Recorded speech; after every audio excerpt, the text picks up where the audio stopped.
महोदया, जितनी भी तरह की प्रतियोगी परीक्षाएं हो रही हैं उसमें बड़े पैमाने पर आरक्षण का घोटाला हो रहा है और इस घोटाले को लेकर के जब छात्र सड़कों पर आते हैं तो उनके ऊपर बर्बरतापूर्वक उत्तर प्रदेश की पुलिस कार्रवाई करती है। अभी हाल ही में महोदय आधार कार्ड को उत्तर प्रदेश लोक सेवा आयोग में जो माइग्रेशन की व्यवस्था थी महोदया, इस देश के अंदर संघ लोक सेवा आयोग में माइग्रेशन की व्यवस्था लागू है, लेकिन उत्तर प्रदेश का लोक सेवा आयोग चुपके से नियम बना करके मौखिक तौर पर माइग्रेशन की व्यवस्था को खत्म कर दिया है, जिसके कारण वहां के छात्रों में व्यापक आक्रोश है और इस आक्रोश को लेकर के वहां के आयोग के अध्यक्ष जी को, लोक सेवा आयोग के अध्यक्ष जी को ज्ञापन भी दिया गया और जब छात्रों ने प्रदर्शन किया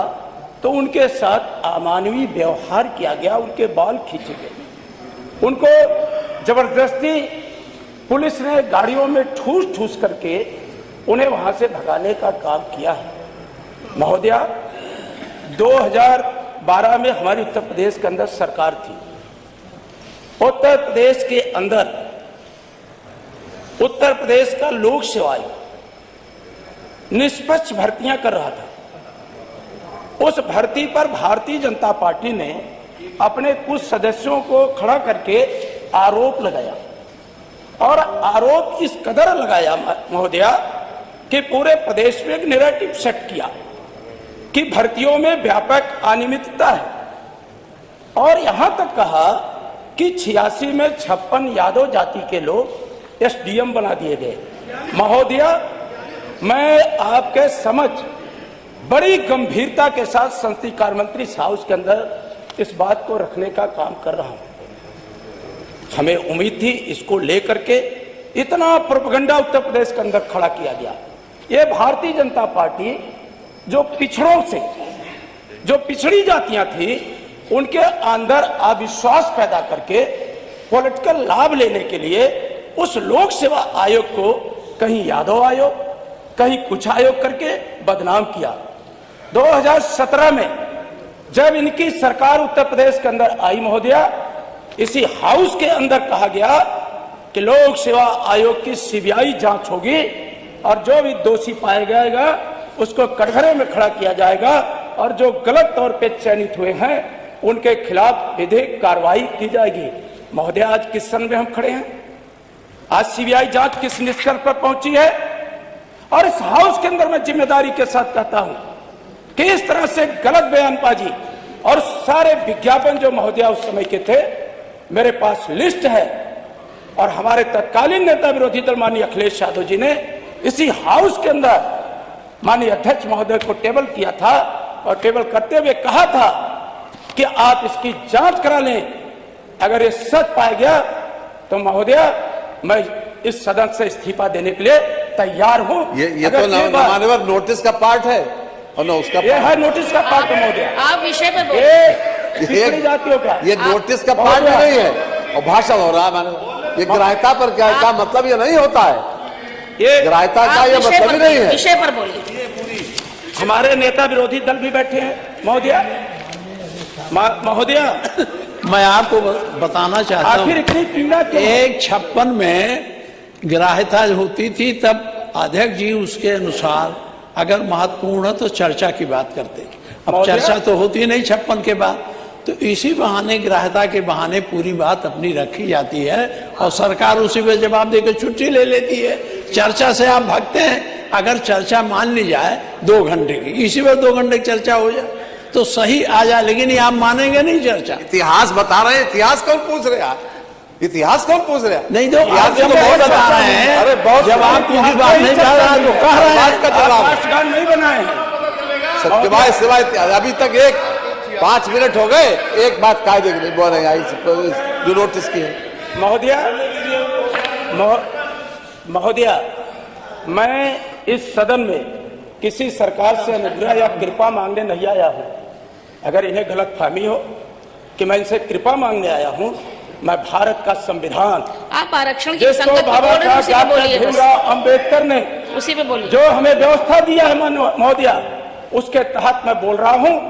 और उसमें जो आरक्षण की व्यवस्था हुई थी महोदया, चाहे वो मंडल कमीशन के आधार पर पिछड़े वर्गों का या अनुसूचित जाति अनुसूचित जनजाति का, उनके साथ जो भेदभाव हो रहा है और जो माइग्रेशन की व्यवस्था को लागू न करके उत्तर प्रदेश के अंदर जो संघ लोक सेवा आयोग लागू किया महोदया, और उत्तर प्रदेश लोक सेवा आयोग लागू नहीं किया है, उस कुव्यवस्था के खिलाफ मैं इंसाफ की आवाज बनकर के आपके सामने उस संविधान के दायरे के तहत बोलने का काम कर रहा हूं।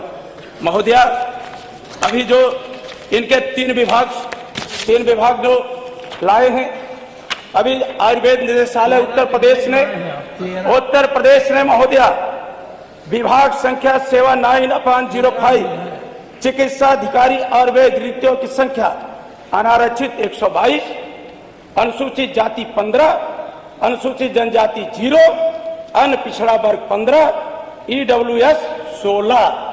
महोदया, ये मेरा है, ये महोदया मेरा आयुर्वेद निदेशालय का। दूसरा महोदया, पशुपालन विभाग संख्या 72, पद का नाम पशु चिकित्सा अधिकारी, कुल पद 404, अनारक्षित 243, अनुसूचित जाति 84, अनुसूचित जनजाति 37, अन्य पिछड़ा वर्ग 0, जिसके तहत आप भी आती है महोदया। स्वतंत्रता सेनानी 8, ईडब्ल्यूएस 40, विज्ञापन संख्या सहित बोल रहा हूँ, विज्ञापन संख्या सहित। ये कौन से पद का बोल रहे हैं? पशुधन विभाग। तीसरा, आप सुन लें, संसदीय कार्य मंत्री जितना उत्तेजित न हो, सुनने की क्षमता रखें। फिर महोदया, परिवार कल्याण महानिदेशालय उत्तर प्रदेश, कुल पद 221, विज्ञापन संख्या भी आप नोट कर लें। सेवा 6/3, पद है स्वास्थ्य शिक्षा अधिकारी, कुल पद है 221, अनारक्षित 143, अनुसूचित जाति 21, अनुसूचित जनजाति 15, अन्य पिछड़ा वर्ग 20, ईडब्ल्यूएस 22, स्वतंत्रता सेनानी 4, भूतपूर्व सैनिक 11। अगर महोदया आप पदों पे आ जाए, अभी लेखपाल भर्ती को लेकर के उस पे भी अभी कुछ कहने लगेंगे माननीय मंत्री जी। और महोदया, आखिर ये सरकार बचाना क्या चाहती है? महोदया, सरकार किसको बचा रही है? जो माइग्रेशन व्यवस्था थी, जो हमारी सरकार उत्तर प्रदेश के अंदर थी, लोक सेवा आयोग जब प्री एग्जाम कराता था तब उसके एक सप्ताह के बाद उत्तर कुंजी जारी कर देता था, ताकि सभी छात्र अपना उत्तर मिला लें और जिस प्रश्न के उत्तर उन्हें आपत्ति है, आयोग के गलत उत्तर दिया है, उस पर प्रमाणित शोध के साथ आयोग की आपत्ति भेज दें। आज क्या है महोदया, प्रोविजनल आंसर की सूची जारी होती है। दूसरा, संशोधित उत्तर कुंजी जारी करना। हमारी सरकार थी, आपत्ति प्रश्न पर विचार करने के लिए आयोग विषय विशेषज्ञ पैनल गठित कर अंतिम जारी कर देता था, ताकि पारदर्शिता बंद हो जाए, पारदर्शिता बनी रहे। इन्होंने क्या किया महोदया, संशोधित उत्तर कुंजी जारी करना आयोग ने बंद कर दिया, जिससे पारदर्शिता समाप्त हो गई।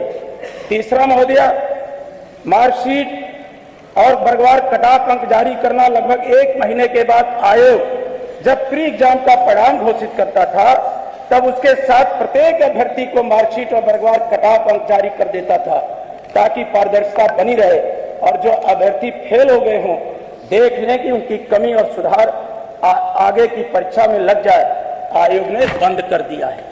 महोदया, आप देखें, परीक्षाओं को देखें।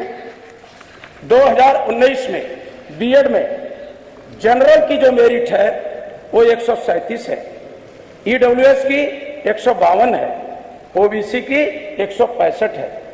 आरए 2021 में जो जनरल हैं वो 102 हैं, 102 उनकी मेरिट है। जो ईडब्ल्यूएस हैं 106 हैं और जो ओबीसी हैं वो 110 हैं। पीसीएस 2022 महोदया, जो जनरल की मेरिट है वो 111 है, ईडब्ल्यूएस 114 है, ओबीसी 114 है। पीसीएस 2023 जो जनरल है 125 है, जो ईडब्ल्यूएस है 129 है और जो ओबीसी है 28 है। महोदया, इतना बड़ा भेदभाव और इतना बड़ा अन्याय किसी सरकार ने नहीं किया पिछड़े और दलित वर्ग के साथ। जितना बड़ा अन्याय भारतीय जनता पार्टी की सरकार आज महोदया उत्तर प्रदेश के अंदर करने का काम कर रही है। और महोदया, इनका न्यायालयों में भी विश्वास नहीं है। प्रारंभिक परीक्षा के पुनरीक्षित परिणाम के बाद लें मुख्य परीक्षा, ये महोदया इलाहाबाद हाई कोर्ट ने उत्तर प्रदेश लोक सेवा आयोग की संयुक्त राज्य इंजीनियरिंग सेवा प्रारंभिक परीक्षा 2024 को संशोधित परिणाम जारी करने का निर्देश दिया और कहा कि परिणाम के बाद ही मुख्य परीक्षा आयोजित की जाए। यह निर्णय न्यायमूर्ति अजीत कुमार ने रजत मौर्य 41 अन्य की याचिकाओं में किया। 25 सितंबर 2025 को फैसला सुनाते हुए आयोग के परिणाम में माइग्रेशन के सिद्धांत को अनिवार्य रूप से लागू करने का आदेश दिया। महोदया, ये न्यायालय का है, अनिवार्य रूप से लागू करने का आदेश दिया। इस फैसले के तहत आरक्षित वर्ग के वे उम्मीदवार जिसने योग्यता के आधार पर अनारक्षित वर्ग के कट ऑफ अंक के बराबर या उससे अधिक अंक प्राप्त किए हैं, उन्हें आरक्षित सूची में शामिल किया जाए। ये महोदया न्यायालय का आदेश है।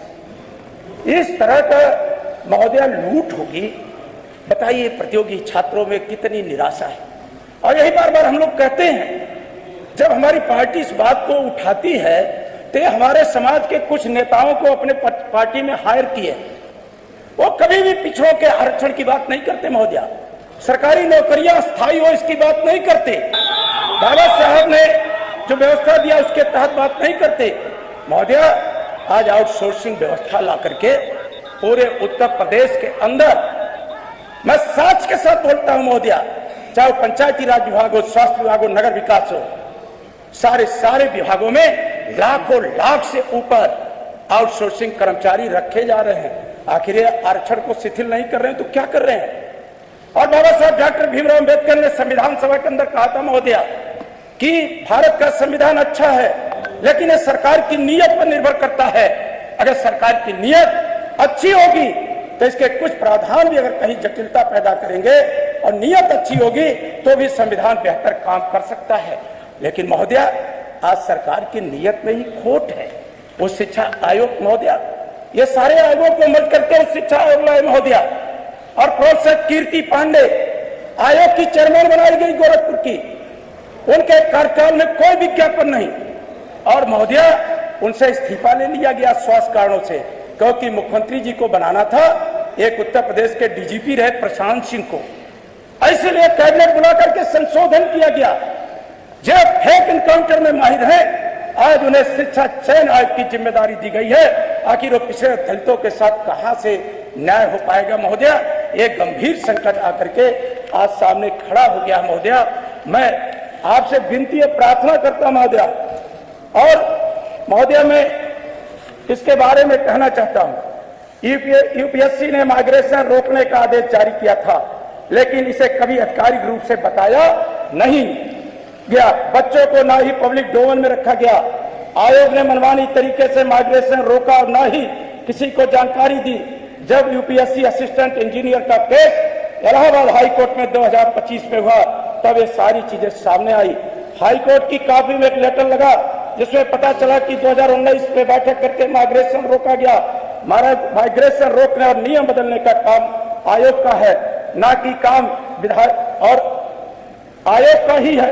आयोग का है ही नहीं, एक काम सिर्फ विधायिका और सरकार कर सकती है। महोदया, जो काम आपको करना था वो आयोग ने कर दिया। आयोग ने मनमाना रवैया अपनाया, जिसका नुकसान सब आरक्षित वर्ग के बच्चे, महिलाओं, पीएच सब कर रहे हैं। इलाहाबाद हाई कोर्ट ने यूपीपीएससी असिस्टेंट इंजीनियरिंग केस में बड़ा फैसला सुनाया महोदय, बड़ा फैसला सुनाया। कोर्ट ने कहा कि आयोग अपने हिसाब से आरक्षण नियमावली में बदलाव नहीं कर सकता है। कोर्ट ने माइग्रेशन रोकने के आयोग के फैसले को रद्द कर दिया। आयोग को फटकार लगाई, हालांकि आयोग ने फैसले को नहीं माना।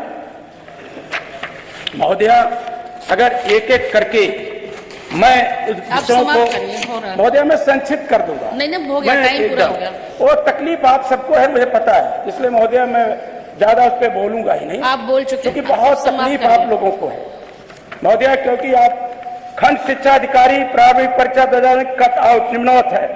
अनारक्षित 137, ईडब्ल्यूएस 152, धन्यवाद। उत्तर प्रदेश 123, उत्तर जनजाति 105, अन्य पिछड़ा वर्ग 165। धन्यवाद डॉक्टर माननीय संदीप यादव जी। महोदया, श्रीमान महोदया मैं संदीप सिंह खत्म पटेल करके जी, कुछ कहना चाहता हूँ। हो गया महोदया 15 मिनट आप बोले हैं। महोदया, इतिहास आपको भी माफ नहीं करेगा, आप पीठ पे बैठी हैं। 15 मिनट आप हो भी गया उसी वर्ग से आती ठीक हैं। है। इतनी बड़ी लूट भारतीय श्री जनता संदीप पार्टी सिंह के पटेल जी। शासनकाल में आज लोक सेवा आयोग पटेल जी का लूट समय आयोग मत बन लीजिए, करके पटेल जी बोलिए। पिछड़े दलितों के अधिकारों पर अभी आप पटेल जी का समय ले रहे हैं, पटेल जी आप बोलो।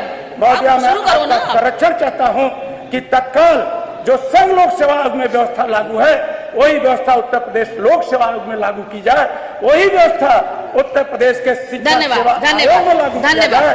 और जो लगातार धन्यवाद संदीप जी, बोलिए। सीजीटी की डेट टाली जा रही है, महोदया कोई तिथि निश्चित किया जाए ताकि आज जो इसको लेकर के युवाओं में कुंठा है, निराशा है, उसे दूर किया जाए हो और गया। सरकार साबित करे कि जिसके तहत आरोप लगाया था संदीप जी, बोलिए। कितने यादव हुए हैं, आपका 2 क्या मिनट गया। सरकार उसको साबित करे कि ने